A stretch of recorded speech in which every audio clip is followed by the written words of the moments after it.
चलिए अब जरा गहराई में चलते हैं। इस क्रेडिट रिपोर्ट में ऐसा क्या क्या होता है, यानी रिपोर्ट खोलें तो हमें क्या जानकारी मिलेगी कंपनी के बारे में। इसमें कई सेक्शन होते हैं जो मिलकर कंपनी की पूरी वित्तीय तस्वीर देते हैं।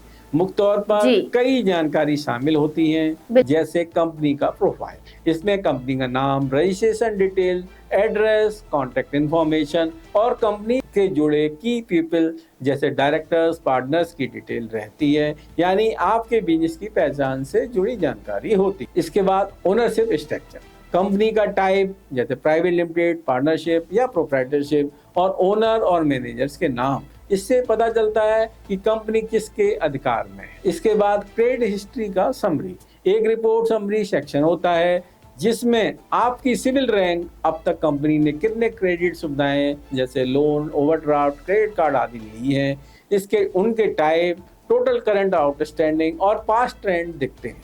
यही एडवर्स इंफॉर्मेशन भी हाईलाइट होती है, जैसे कोई अकाउंट्स एनपीए हुआ हो। नेक्स्ट, पेमेंट हिस्ट्री, रिपोर्ट में प्रत्येक क्रेडिट सुविधा के साथ एक पेमेंट हिस्ट्री चार्ट होता है जो बताता है कि हर महीने कितने दिन की देरी हुई या समय पर चुकाया गया। पिछले 24 महीने तक का ट्रेंड होता है। इससे तुरंत पता चलता है कि कंपनी नियमित भुगतान करती है या अक्सर लेट हो जाती है। इसके बाद क्रेडिट लिमिट और यूटिलाइजेशन, हर लोन और कैश क्रेडिट लिमिट की सैंक्शन लिमिट और उसका कितना उपयोग हो रहा है, ये जानकारी रहती है।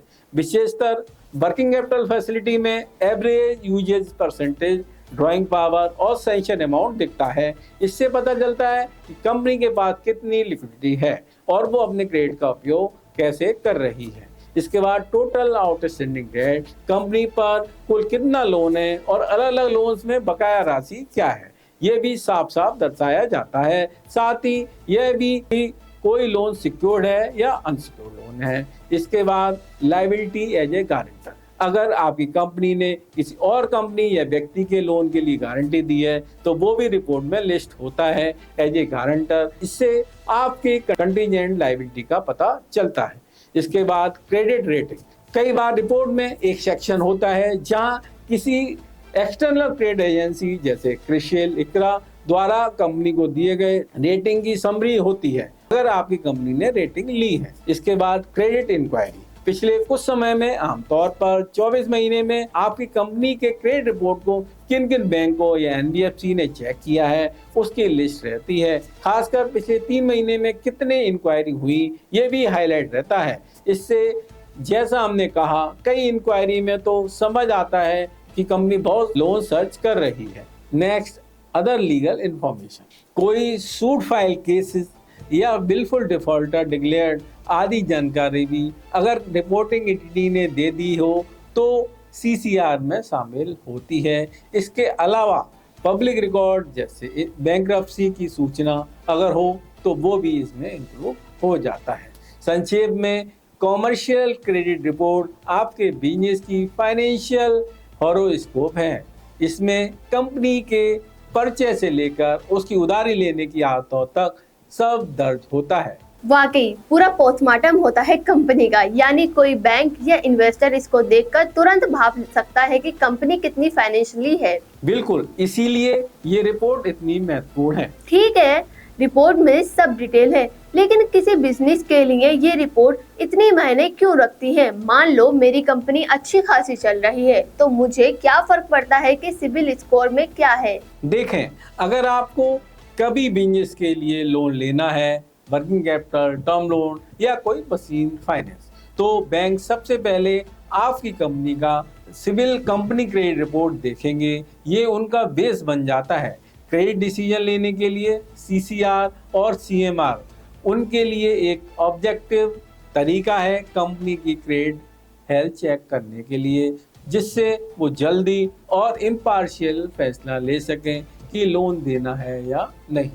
ओहो, ये तो पासपोर्ट की तरह हो गया बिजनेस का, बिना इसके नंबर देके आगे नहीं बढ़ेंगे। सही कहा, बिल्कुल। आजकल तो कई जगह प्री अप्रूव लोन ऑफर होते हैं जहां अगर आपका सीएमआर अच्छा है तो बैंक खुद आपको ऑफर दे देते हैं। और एक फायदा और, इंटरेस्ट रेट, अगर आपकी कंपनी की रैंक बढ़िया है, मान लीजिए सीएमआर 1, 2 या 3 है, तो कुछ बैंक्स आपको कम ब्याज दर पे लोन ऑफर करते हैं क्योंकि उन्हें भरोसा होता है कि पैसा डूबने का रिस्क कम है। उदाहरण के लिए बैंक ऑफ बड़ौदा ने 2018 में अनाउंस किया था कि जिन एमएसएमईज का सीएमआर अच्छा होगा उन्हें होम लोन की तरह बिजनेस लोन में भी कम ब्याज पर ऋण मिलेगा, यानी अच्छे क्रेडिट रैंक वालों को रिवार्ड मिलता है।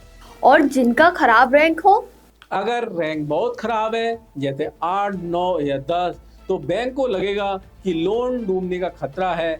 ऐसी स्थिति में या तो लोन मंजूर नहीं होगा या होगा तो बहुत सख्त शर्तों पर, जैसे हाई इंटरेस्ट रेट, ज्यादा कोलेटरल की मांग आदि। कुल मिलाकर एक स्ट्रॉन्ग क्रेडिट रिपोर्ट बिजनेस के लिए सर्टिफिकेट ऑफ ट्रस्ट है। सिर्फ बैंक ही नहीं, इससे कई बार बड़े सप्लायर भी किसी नए डीलर्स को क्रेडिट देने से पहले उसकी कंपनी का क्रेडिट रिपोर्ट देखते हैं। और अगर आप किसी से पार्टनरशिप या M&A की सोच रहे हैं तब भी दूसरी पार्टी आपका ये रिकॉर्ड चेक कर सकती है। यानी बिजनेस में भरोसा जमाने के लिए, नए निवेश लाने के लिए हर लिहाज से ये नंबर अच्छा होना चाहिए। जी हाँ, इसे आप बिजनेस का सिविल स्कोर कार्ड समझें। जैसे हम व्यक्तिगत जीवन में अपना क्रेडिट स्कोर अच्छा रखते हैं ताकि क्रेडिट कार्ड, पर्सनल लोन आसानी से मिल सके, वैसे ही कंपनी का स्कोर अच्छा होना चाहिए ताकि बिजनेस को फंडिंग बिना अड़चन मिले।